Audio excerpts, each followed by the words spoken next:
Hello. Hello. Can you hear me now? Okay. All right.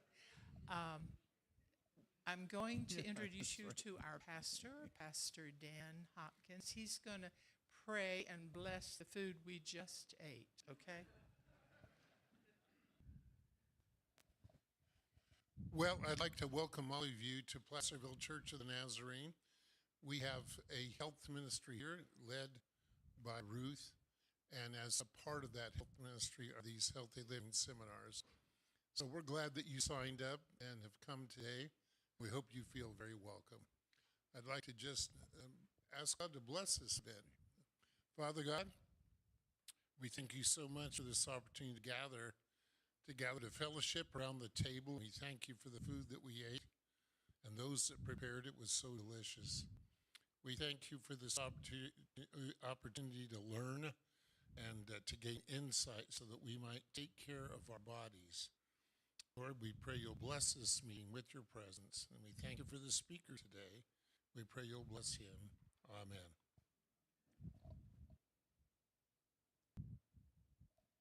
How many are here for the first time to be in one of the healthy living? Yes. Welcome. We're very glad to have you. This is our 6th program, and our last program is on the website. It's on sleep.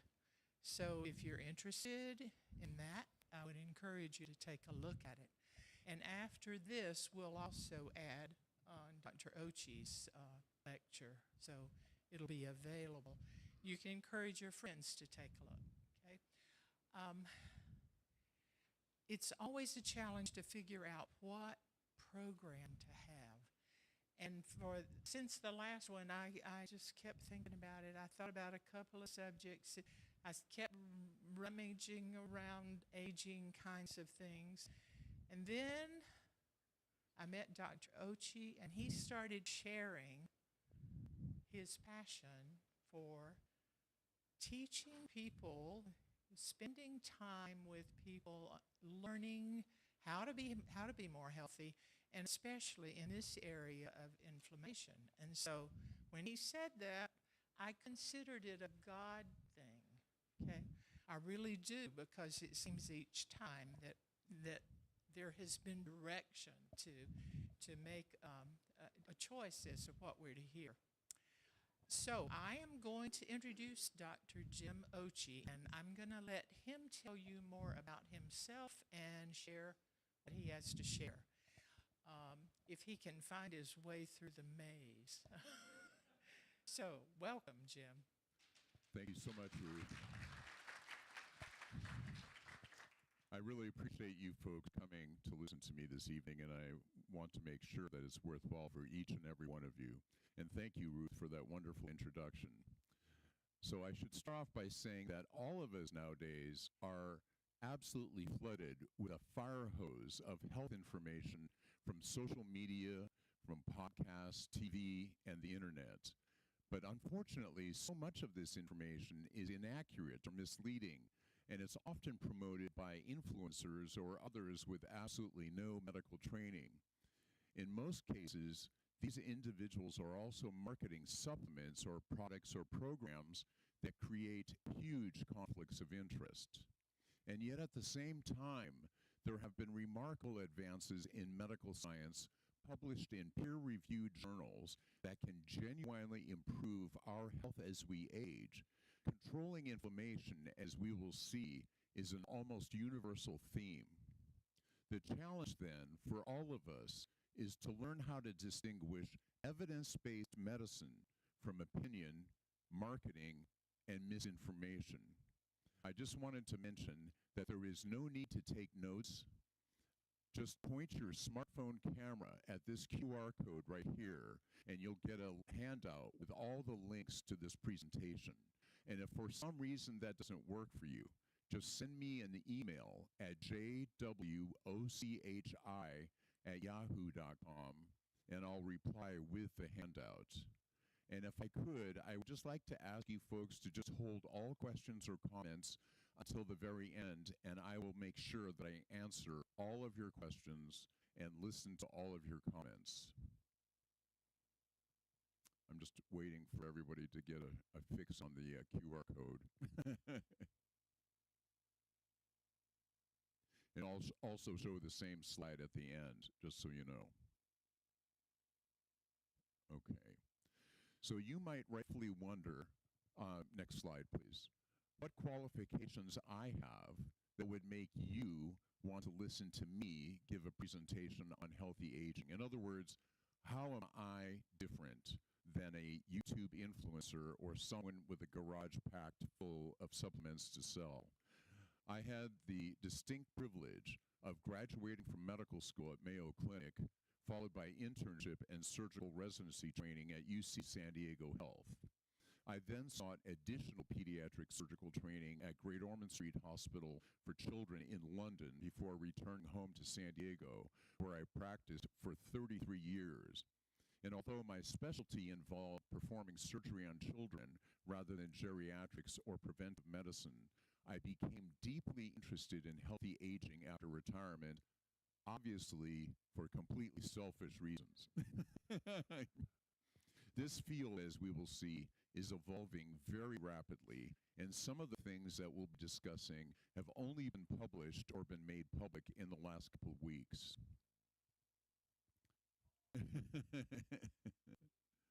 After retiring 3 years ago, my wife and I moved from San Diego to Folsom to be closer to our grown children and especially our two little granddaughters whom you see here.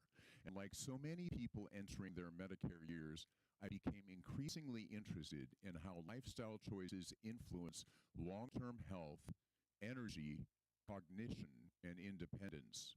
So my goal today is simply to share what I've learned from both the medical literature and my own personal experience.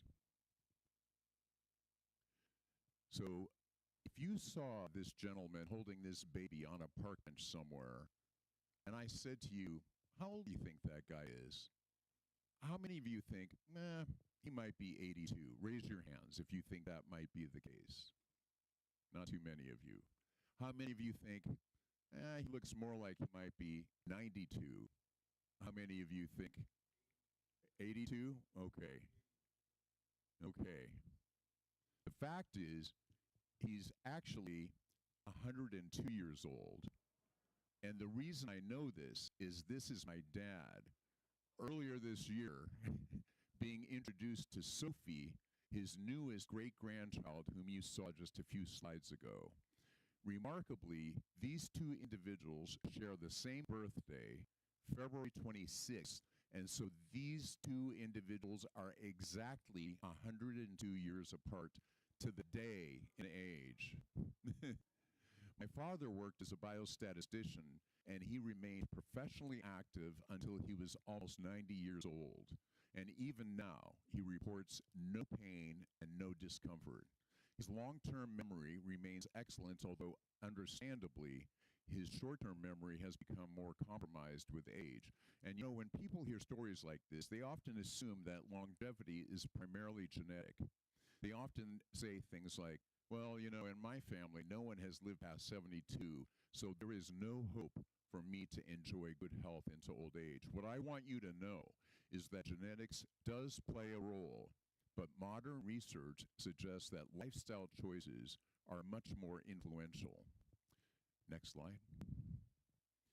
Dr. Eric Topol is a world-renowned cardiologist and molecular biologist in San Diego, and he led a study of more than 1,400 adults, all over the age of 80, and all of those individuals had avoided major chronic disease. You can imagine, to try to get in front of people that are over 80 years old and all of whom are free of chronic disease, no wonder it took them over 7 years to recruit this many people into their study.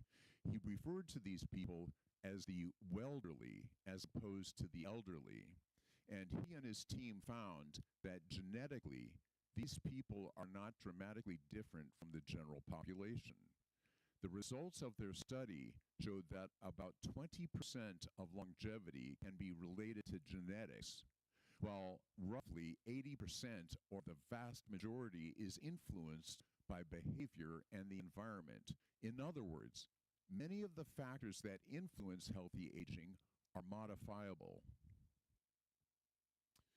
Now, most people are familiar with the concept of lifespan, which of course just refers to the total number of years that we exist on this planet. In the United States, the average lifespan is currently about 79 years, which is a record high for our country. An important related concept is health span, which simply refers to the number of years that we remain relatively healthy and independent. Learning about the concept of health span myself only relatively recently, this really resonated with me. And the reason for that is I retired just after turning 65 years of age. And I remember in the run-up to my retirement that my wife and I suddenly started hearing about a number of our friends and acquaintances being diagnosed with one or more significant chronic diseases. And these diseases usually fell into one of three categories. First and foremost, of course, are cardiovascular disease. And why is that? That is because heart attacks and strokes, cardiovascular disease, is the number one killer of adults worldwide, and that has been true for many, many decades. Number two is the dreaded C word, cancer. And number three are neurodegenerative diseases like Alzheimer's disease or Parkinson's. Next slide, please. Next slide, please. So here we are back at the health span and lifespan slide. Next slide. This creates then a gap of roughly 15 years between our health span and our lifespan, where many of us have to contend with one or more chronic diseases. In other words, many people are living longer, but then spending their remaining years battling chronic diseases, which of course almost always worsen over time. The United States, unfortunately, has the world's largest gap between health span and lifespan. Should I just do that? Researchers believe that there are several factors contributing to this growing gap, including obesity, diabetes, cardiovascular disease, cancer, and dementia. And yet at the same time, medical advances allow people with chronic illnesses to survive longer. So what this really boils down to is we are living longer, but we are not living healthier. The goal of healthy aging, of course, is not simply to add years to our lives, but instead to add life to our years. That is, we all want to extend our health spans to be as close to the length of our lifespan so that we all maximize the number of years spent being physically active, mentally sharp, socially connected, and independent. Next slide, please. So this is a list of key lifestyle factors that have long been associated with healthy aging. First and foremost is regular physical activity, and that is because exercise is the single most important factor for slowing your body's aging clock. Number two is achieving or maintaining a healthy weight, and we'll be diving into this subject in just a few moments. Number three is eating a Mediterranean-style diet rich in vegetables, nuts, and healthy fats. Number four is restorative deep sleep. Number five, strong social connections and community involvement.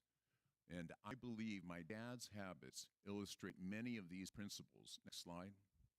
My father served in the U.S. Army during World War II, and according to his military discharge papers, on October 29th, 1946, he weighed 117 pounds at the age of 22 years. At a recent doctor visit, 80 years later, he weighed 137 pounds, which of course is only 20 pounds more than when he had just entered adulthood. His current body mass index at 24.3 remains well within a healthy range, and it could actually go up to 24.9 and he would still not be considered overweight. He has never been overweight. He's never been obese. He's never smoked. He's never consumed alcohol. He rarely eats processed food, and he has remained very physically active throughout his entire life, even without a formal exercise program. perhaps most importantly, he has maintained moderation in his eating habits and daily routines. And what I mean by this is that I have never, ever seen him pig out, in stark contrast to me, as we'll be talking about in just a moment. And to me, he represents a very powerful example of how lifelong habits can influence long-term health and independence. So let's turn now from my dad's stellar example to me, who has had a much more convoluted journey, shall we say. After retiring from surgery in 2023, I enrolled in the culinary arts program at the American River College, and I did that because I was completely ignorant about cooking and baking. And while I learned a tremendous amount about cooking and baking, I also gained a tremendous amount of weight. And I had long struggled with my weight for decades, but by the end of the academic year, I had just crossed the threshold into obesity at 201.5 pounds. And what I also learned is that the chef's uniform is specifically designed to hide bellies. And I was sucking in my gut immensely for this photo, and you can also see that I was wearing sunglasses as a disguise. Now, obesity, of course, is one of the major public health challenges in our country because about 42% of us adults in America meet the criteria for obesity, and another 31% are overweight, which means, of course, almost 3/4 of us American adults are either overweight or obese. And excess weight substantially increases the risk of all sorts of things that you don't want to get, like diabetes, cardiovascular disease, blah, blah, blah, you name it. And I realized then that I had to stop the cooking and baking courses and get serious about losing weight because I felt as if I were standing atop a very high cliff with my toes right at the edge, because I definitely did not want to become one of the many people who have to battle chronic disease for the rest of my life. So this is a graph of me starting off at 201.5 pounds and going down to 155.6. So what you can see is things were very slow going right here, because the first 4 months, I only lost 5.5 pounds. And that was extremely frustrating to me, as you can imagine, because I knew I had to lose a whole lot more than that to even get close to a healthy weight. So my physician agreed that I should start treatment with tirzepatide, which is also called Zepbound, one of the newer GLP-1 medicines. Next slide. Suddenly, I was hurtling down a double black diamond ski slope at breakneck speed, and over the following 2 years, I lost a total of 46 pounds, believe it or not. Next slide. Almost immediately after starting the medicine, I stopped thinking about food between meals. That's called food noise. And the food noise essentially vanished as soon as I got on the medicine. In fact, I still sometimes forget to eat a meal simply because I'm not hungry. I started out on 2.5 milligrams injected subcutaneously every week, and under the guidance of my doctor, I have gradually increased this to 15 milligrams in order to achieve the healthy weight that I'm at now. This, as I said, resulted in a loss of 45.9 pounds, which is a 23% decrease in my original body weight. Now, clinically, this is a huge weight loss because doctors consider even a 5% loss to be clinically significant, and this is almost 5 times that. My body mass index, or BMI, decreased from 30.6, which again is right in the obese range, and is now down to 23.7, which is well within the range of healthy. As you can imagine, I feel so much better, and I have a lot more energy. Next slide. There are a number of weight loss medicines that can be prescribed for people nowadays, and here is a chart showing data submitted to the FDA by the drug companies regarding average weight loss of clinical trial participants. And as I just said, I experienced a 23% weight loss from tirzepatide so far, which is right in line with their data, because this is the green line for tirzepatide, and it shows a 22.5% average weight loss, so I'm right in there. Last month, Eli Lilly, which is, of course, a drug company, issued a press release announcing data from a phase 3 clinical trial for retatrutide, which is their latest offering. This drug has not yet been made available. It's not yet approved by the FDA, but is likely to be made available between 2027 and 2028. And what you can see here is at 28.3% average weight loss, which to me, that is truly jaw-dropping, as in that is completely unbelievable. This is on the order of what doctors expect from surgery, from bariatric surgery patients without the risk of surgery or the risks of anesthesia. Next slide. The new weight loss medicines are known collectively as GLP-1s, and fully 1 in 8 Americans right now are taking one of this class of medicines.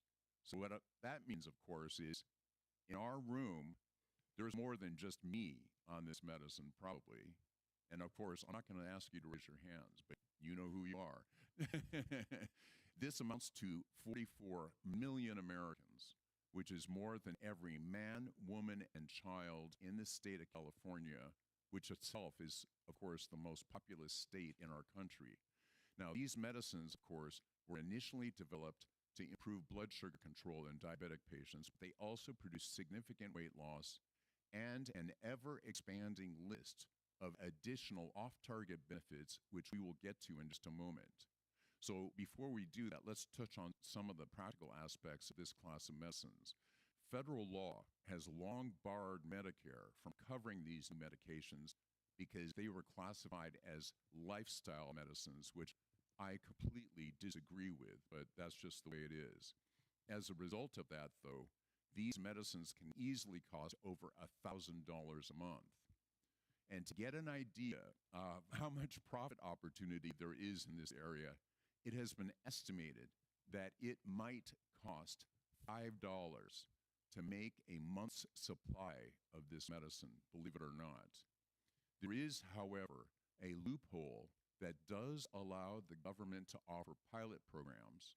And in 4 days, on the 1st of July, Medicare will be launching a pilot program which will allow those who qualify, which of course are the magic words in this sentence, those who qualify to get these medicines for $50 a month. So you might think about contacting your health plan if you're interested in pursuing this, or maybe your doctor's office, but I would give that a thought. Another option is that Wegovy is now available in a once daily pill form. In other words, I told you that I have to inject myself once a week with this stuff. Well, if you're not into that, which many people aren't, you can take a once daily pill, and there is a direct-to-consumer program from Novo Nordisk, which would allow you to get the starting dose of that medicine for just $149 a month, which is money, but that's sort of like a gym membership level of money, not $1,000 a month.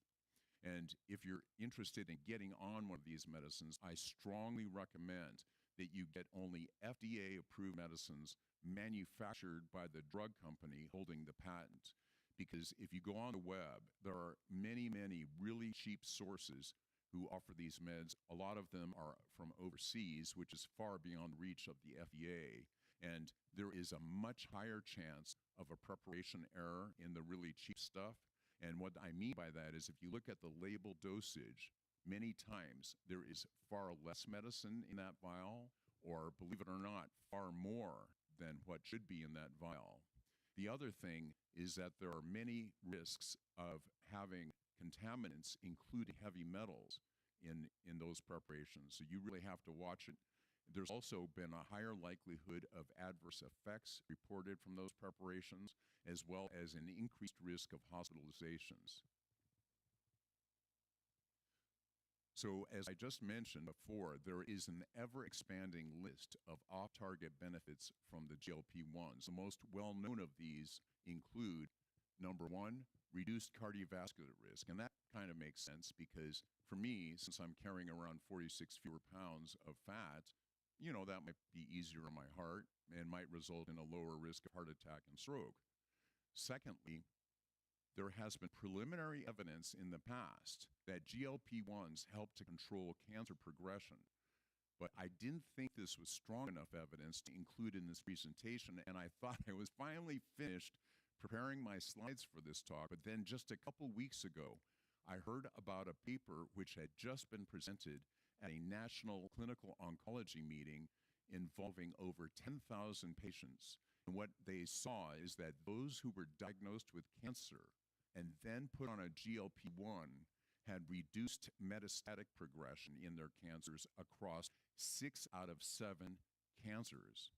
And there was statistically significant reductions compared to controls in 4 cancer types, namely NSCLC, which stands for non-small cell lung cancer, which happens to be the most common type of cancer diagnosed in this country. About 85% of patients who get lung cancer get that kind of cancer. The second one is breast, third is colorectal cancer, and the fourth is liver.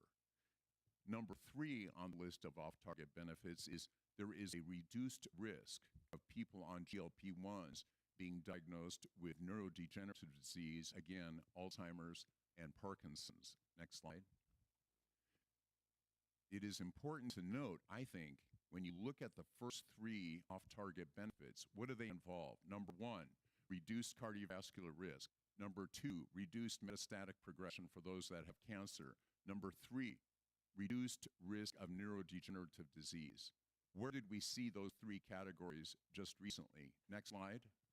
We saw them in the major disease categories that affect people between the health span and lifespan gap, right? The cardiovascular disease group, cancer, and neurodegenerative disease. I mean, I just was blown away when I started reading this stuff.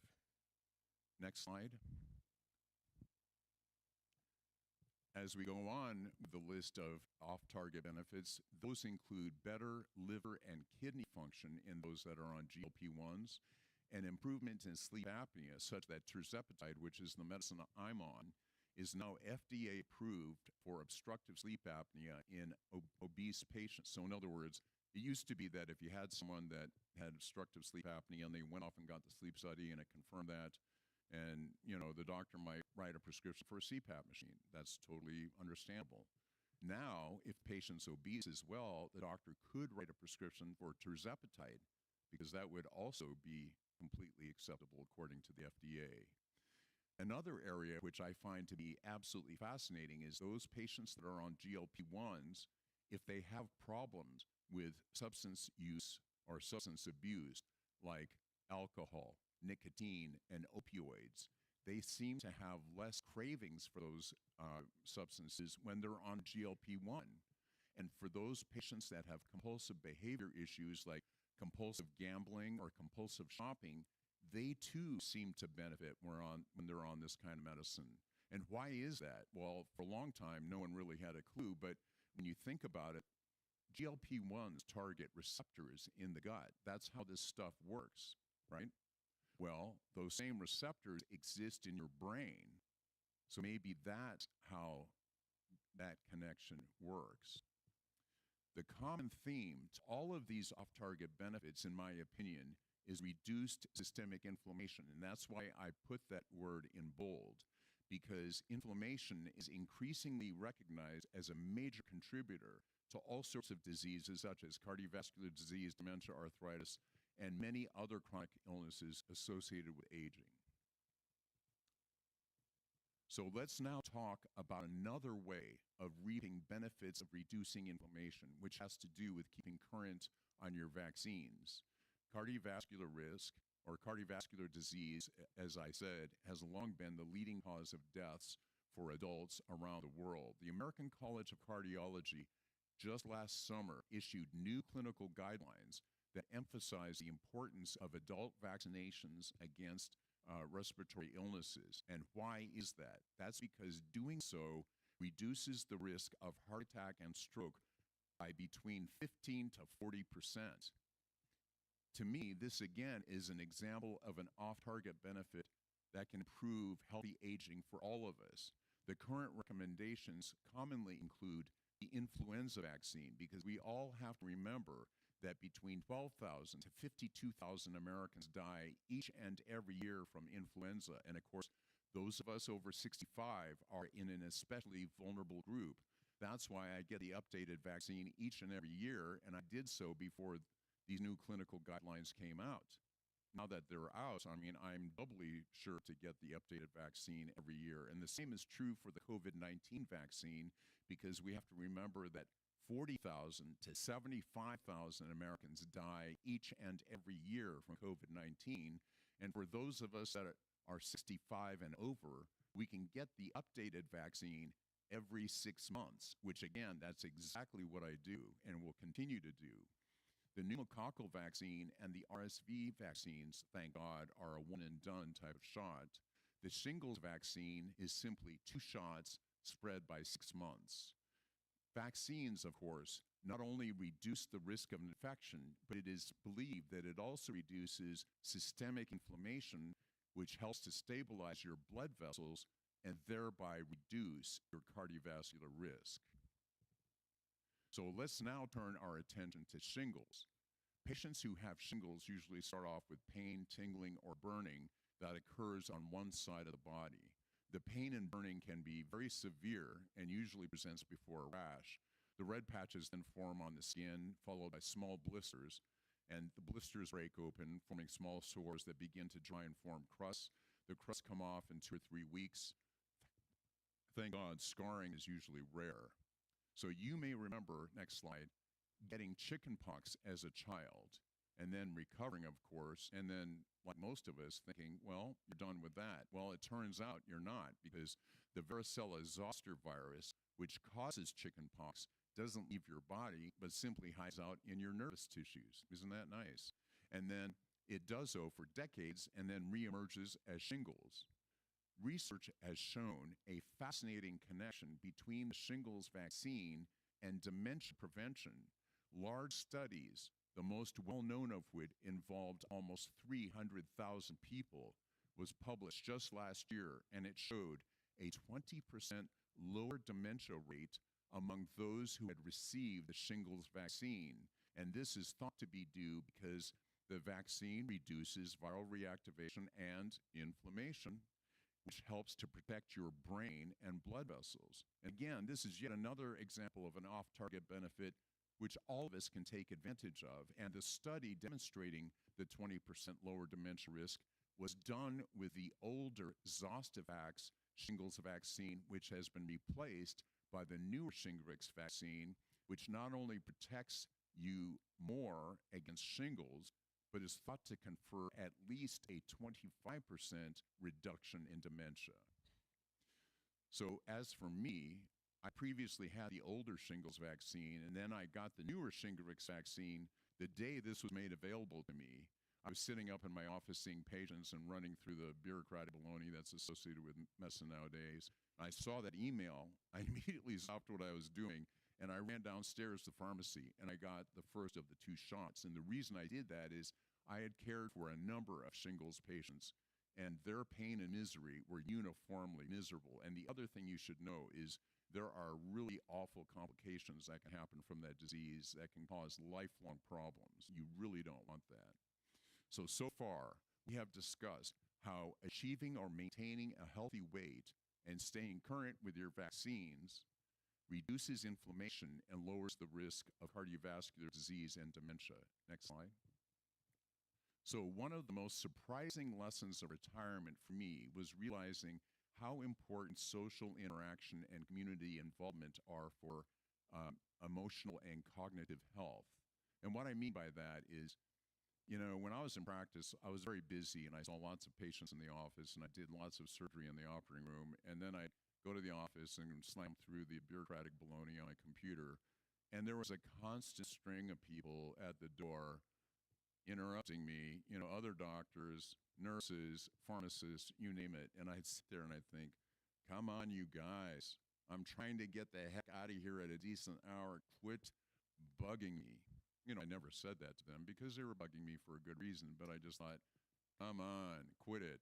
Well, my day of retirement came, and of course, I got up and I left the office for the last time, and most retirees, including myself, are empty nesters, and I sat at my desk at home, and it was pure silence. And it was so heavenly. for a short time. And I thought to myself very quickly, this is great, but it's kind of a little too quiet. And that's one of the reasons why I started enrolling in community college courses, like the cooking and baking courses, which obviously, as I told you, I had to quit. So after I realized I had to quit that, I thought, well, what am I going to do now? Well, I realized when I looked at the college course catalog, so many of the courses are completely online. And, I didn't want to just sit there staring at the computer at home. So I've always been really, really shy about singing.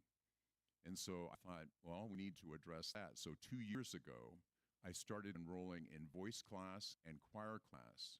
And what I realized immediately is when I met the older choir members like myself, is I remember thinking, these guys are really with it compared to similar age people not in choir.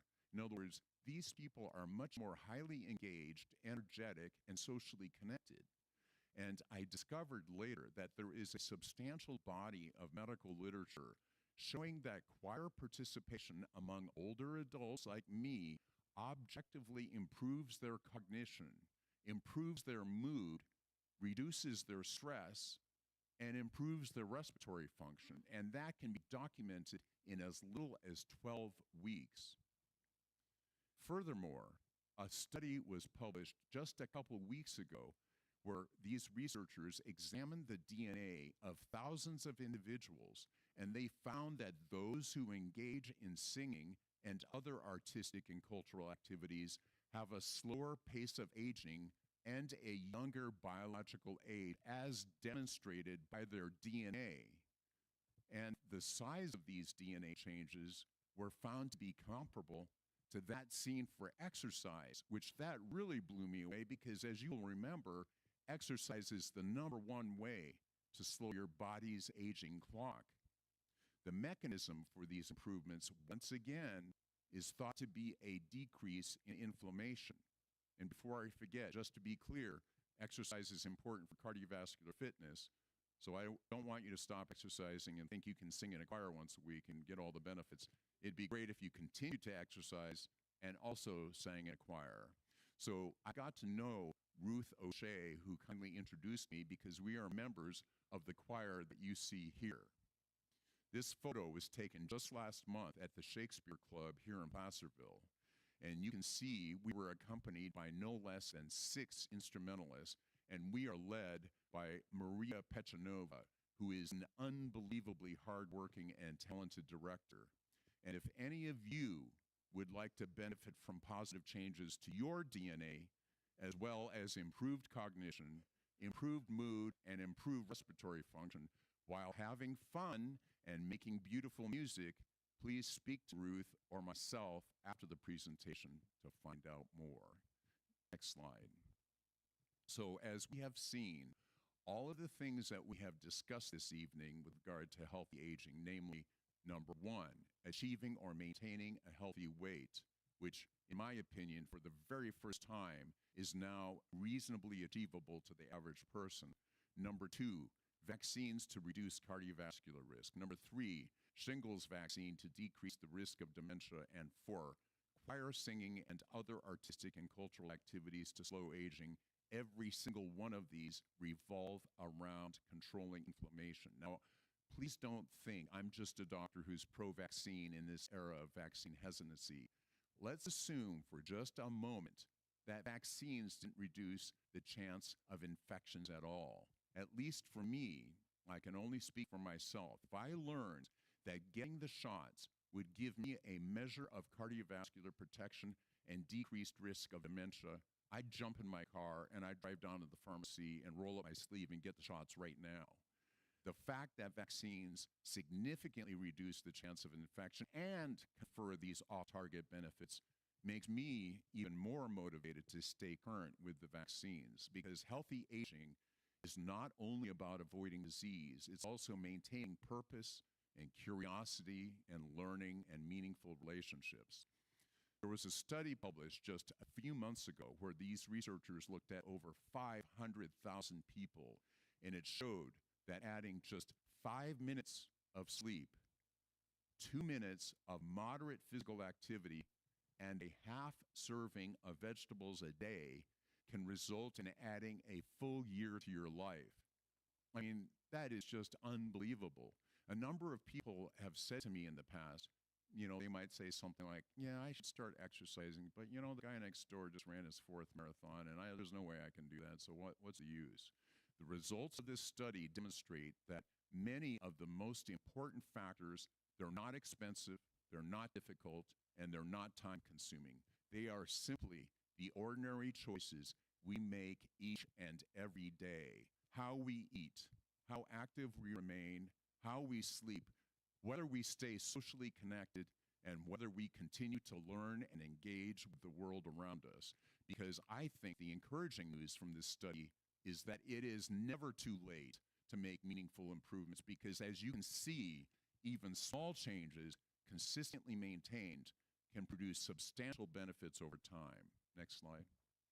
So I would encourage all of us to think about healthy aging not as the pursuit of perfection or extreme longevity, but simply as the pursuit of vitality, independence, and quality of life. And as I said at the beginning of this talk, one of my goals was to supply you with up-to-date, objective, peer-reviewed evidence for what we've discussed.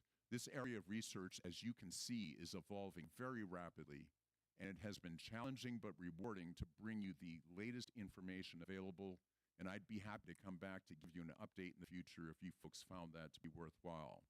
And again, the primary goal of healthy aging is not just to add years to life, but rather to add life to our years. And I'm just showing this slide again right here, because if you want the handout, just point your smartphone camera at the QR code, and if that doesn't work, send me an email at jwochi@yahoo.com. Thank you so much for coming out this evening. It's been a great opportunity for me to speak to you, and I'll be happy to answer any questions or hear any comments.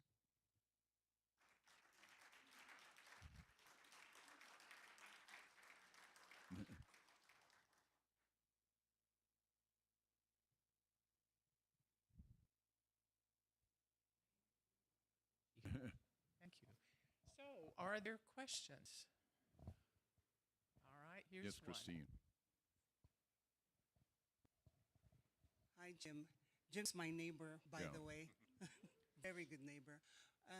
For people who have or had the 3 major diseases that you, one or two of the major diseases that you had talked about, and reverse them, meaning someone who had cancer, lung cancer before, and is in remission now for almost 7 years, and also had cardiovascular issues, and those issues have been addressed in spite of having 9 coronary stents and a Yeah. triple bypass, with 23% BMI and 132 pounds weight, 5'4", that's me.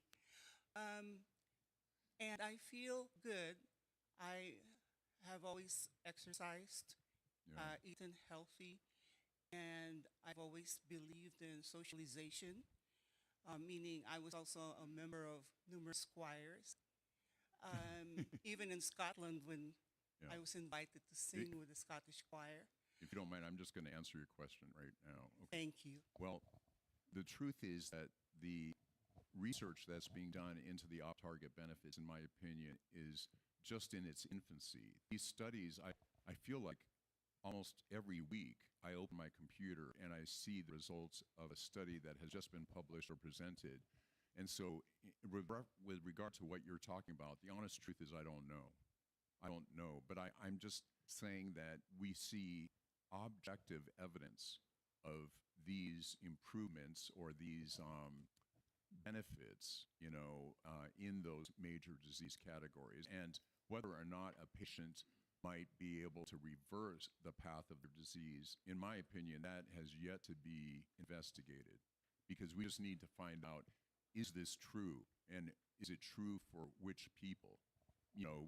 Before we find out, can we reverse their path of disease. So right now I think it's an open question. Yeah. Yes, sir. Yes, I'm all vaccinated up except for one. There's been quite a bit of controversy about the COVID-19 vaccines, Hmm. and especially since they were, some believe they were rushed. Now we have a lot of long-term data, I guess, about the results of those. Are you comfortable? I guess you are. You get them. I get it right away because I know what you mean in the sense that the mRNA vaccines were developed very quickly. There's no question about that. But I, I'm not an infectious disease doctor, but the general background of how that was developed was there was this um, woman, Eastern European scientist who came to this country decades ago, and she was convinced that mRNA would be a powerful tool in infectious disease vaccination development. And she labored for decades, and she was routinely shunned and stymied by so many people. And then when the pandemic came about, someone at Pfizer looked at her research and basically said, hey, you know what? I think she might be able to help us. We might be able to develop this in a matter of months instead of decades. And this is what we need right now. I mean, I heard a podcast about her life and how she developed this, the mRNA technology. I just admire her greatly. She deserved the Nobel Prize that she got. And it was rushed, but I mean, everything was rushed. People were dying right and left. I was doing surgery in the hospital. We had no vaccine, no nothing. I was one of the very first people in San Diego to get vaccinated. I had no hesitation. Well, at that time, I think it was Pfizer, but I've gotten Moderna, I've gotten Pfizer. I just go down to the doctor's office and they say, well, we got blah, blah, blah. And I say, well, that's great. Give it to me. I have a question. I don't know if that answers your question, but there are risks to everything. But to me, the risk of those vaccines is minuscule. That's just my opinion. My question is in regards to the GLP-1s. Is there a length of time that you want to be on them or get off them? Well, that is a great question too, because so many people have said things to me like, well, that's great that you lost all this weight, Jim, but I'd like to do the same, but I don't really want to take a medicine for the rest of my life. And I've often been intrigued by people who say that because, if I got diagnosed with high blood pressure, and I went to my doctor and he said, well, you got to take these blood pressure medicines. I'd say yes. And then he'd probably say, I want you to come back in a few weeks and we'll see what's going on. Well, if I came back and my blood pressure was normal, he's not going to say, hey, you can go home and ditch all those pills because you're cured now. Yes, it's going to be a lifelong, thing for me to take blood pressure medicines. It could be that the GLP-1s are more or less the same. Now, I would say that I saw not a paper, but some thoughts from a researcher at Scripps in San Diego, where he basically said, once a person reaches their ideal weight, in his experience clinically, you can start having, giving the dose every 2 weeks instead of every week, and 90% of his patients thereabouts maintain their ideal weight. So there are, things being developed to try to deal with the issue of maintenance. I mean, I think personally, and this is just my cynical view, if you're a drug company, are you going to be into seeing how to maintain these people, or are you satisfied with keeping them on the full dose? You know what I mean? So, yeah. There was another question, another person. Okay.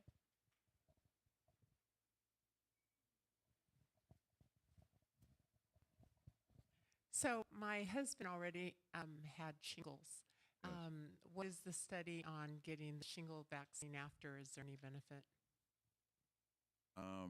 The honest truth is I'm not really sure, but my overall gut guess is I think there would be some reason to think about getting the vaccine nonetheless? I mean, I honestly don't know. That's a great question. I have one more My son's question. a doctor. What do you think, Derek?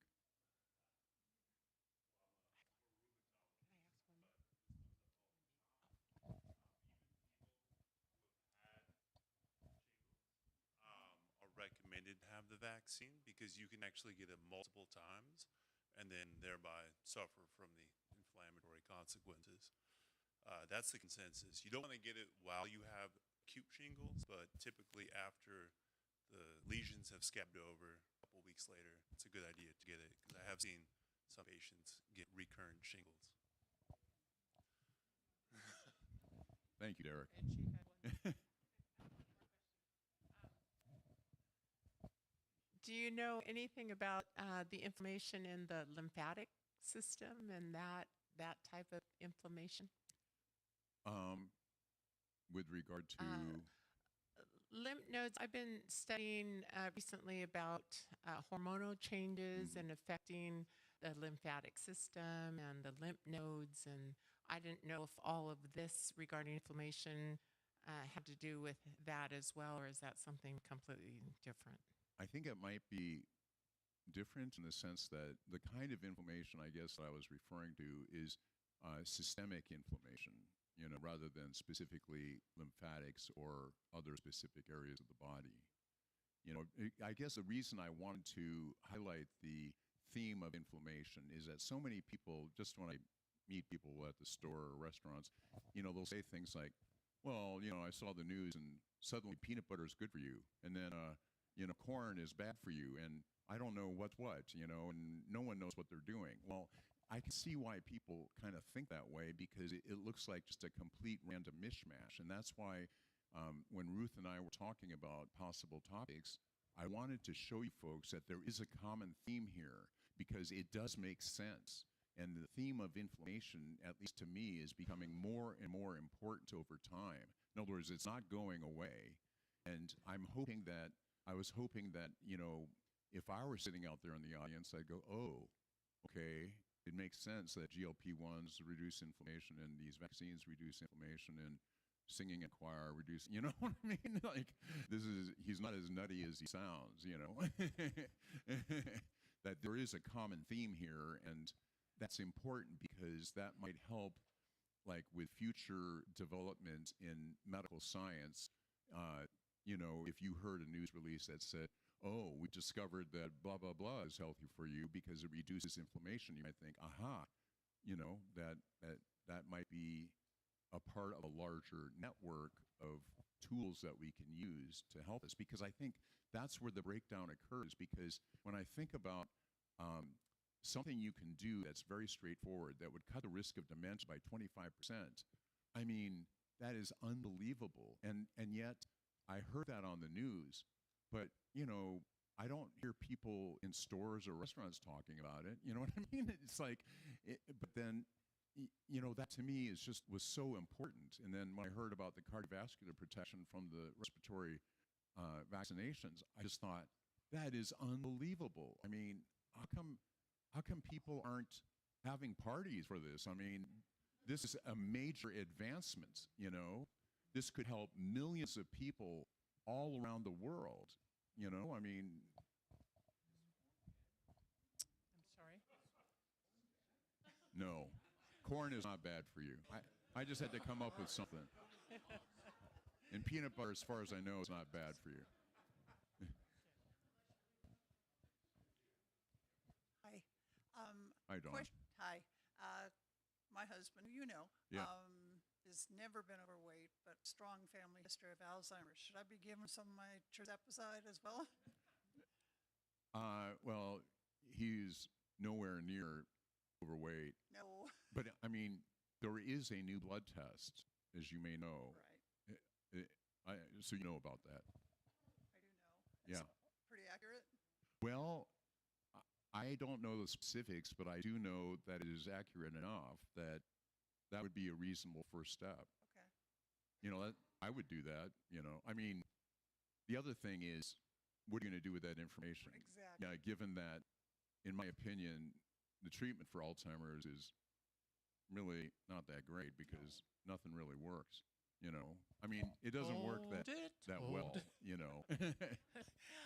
Um, we are learning more about the Mediterranean diet and the DASH diet sort of combination, talking about those foods that power your brain, that basically feed your brain. So I would encourage you, yes, do research, because I think there are things that can help. And obviously, sleep, you've already mentioned, Yeah. sleep is a big part of maintaining your neurons, yeah. Okay.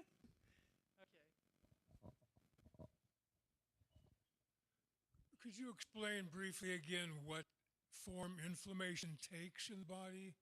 What do you actually see when you say the word inflammation? Sure. And Well, are there foods that cause it, or where do we find it coming? well, for example, at least with regard to me, it is known that when people are carrying around excess fats, that the fatty tissue secretes immune modulators that you can pick up in the bloodstream. And, you know, that specifically, or especially the fat that accumulates in the abdomen around your abdominal organs, that is especially bad. Um, so with regard to other, the foods, I haven't really looked at that area. I mean, I just know that eating lots of red meat and, processed foods is not a good thing for you to do because it does provoke inflammation. But I haven't read up on that in preparation for this talk, so, you know. Well,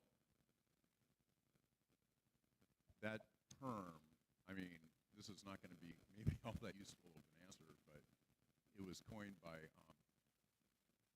physician centuries ago named Virchow, which I think it went ruber et tuber cum calor et dolor, which means redness with swelling, with heat and pain.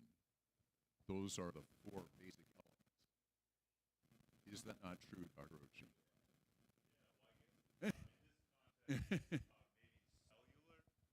Or presumed to be cellular level inflammation. For example, if a person's carrying extra weight, like my dad said, the fat cells themselves release inflammations. Because I'm a rheumatologist, so I treat joint pain, and we're finding now that weight loss, either through GLP-1s or independently, will reduce a person's level of pain. And it's thought that that's because the fat cells themselves are releasing inflammation or modulating the immune system to increase inflammation.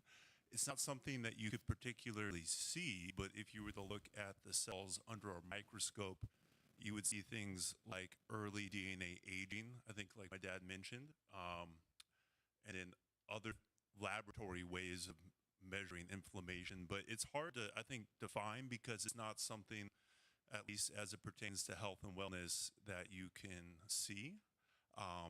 And I guess tying it back to my experience, it could result in more pain, but ultimately it's happening at a cellular level and would advance aging more rapidly.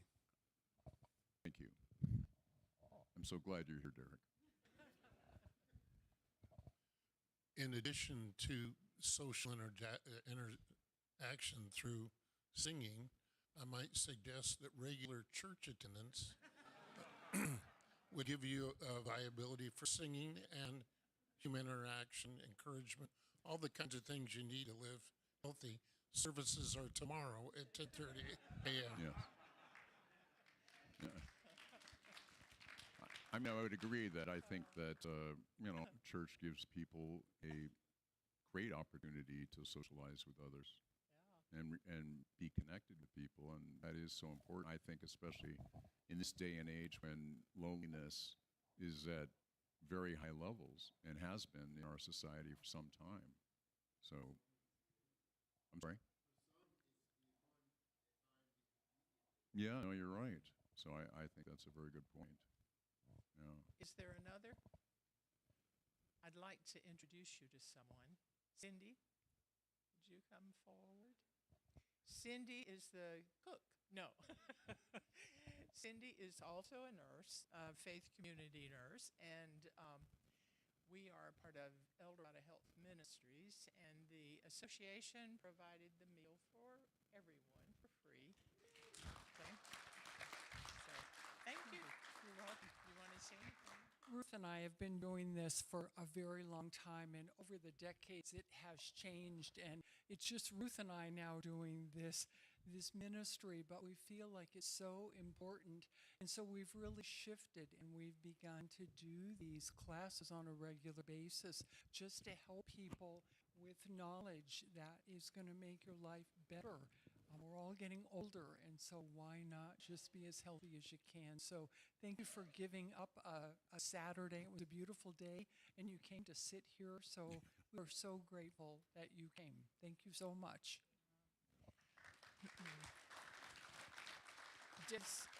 Does everyone have an evaluation form? If you don't, will you raise your hand, and Joy will give you one. We would like for you to give us feedback, and if you have ideas and suggestions about future events, please let us know, okay? And I guess we are ready to say goodbye. Thank you all. Yes, there are pens. In fact, there's one in the chair right